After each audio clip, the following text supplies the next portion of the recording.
So yun guys, what's up mga katikman? So another day, another food vlog mga idol. Pupunta naman tayo ng Cebu. Yan. So bakit Cebu mga idol?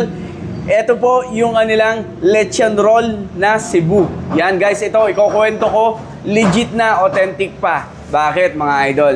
Guys, itong Babsi na lechon dito sa San Pablo ay franchise. Yan, from Cebu talaga.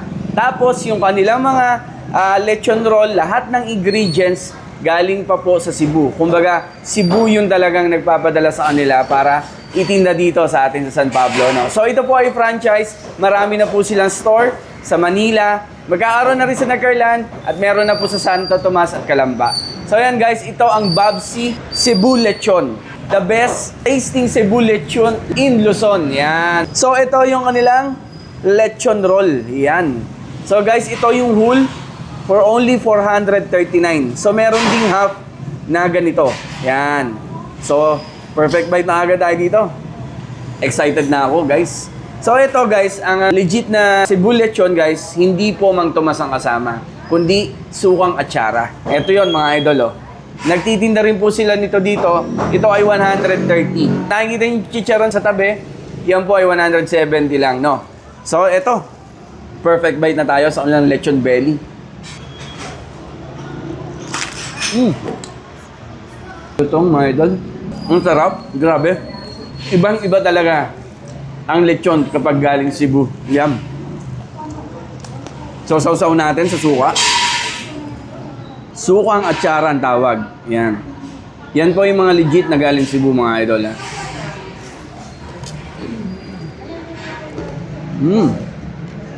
Wow. Guys, punong-puno ng mga balat. Oh, ang lulutong yan.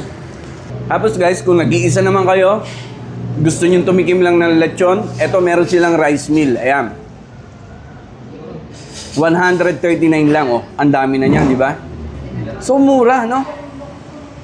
Meron din sila dito nung chorizo de Cebu. Yan. So, yan yung kapartner ng pinagmamalaki ng Cebu, mga idol.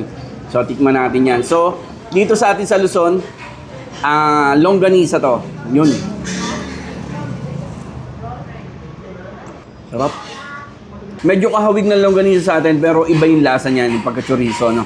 Tapos, meron din silang sisig dito, 139 lang. Kung gusto mo may timpla, yung iyong lechon. Ayan. Partner natin sa kanin, mga idol.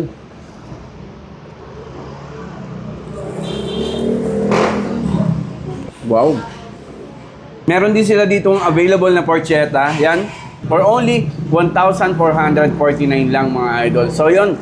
Tikman nyo na tong lechon para na rin kayo nakarating na Cebu. No? Sarap. Grabe. So, sa mga nagkikrave dyan ng mga lechon Cebu, guys, araw-araw na po itong sold out. Isang buwan na silang open. Dito po, location sa M. Basa Street. Yan, sa San Pablo City. Katapat na katapat lang po ng Villarica. So, hindi kayo maliligaw. Madali po siya makita dito. No?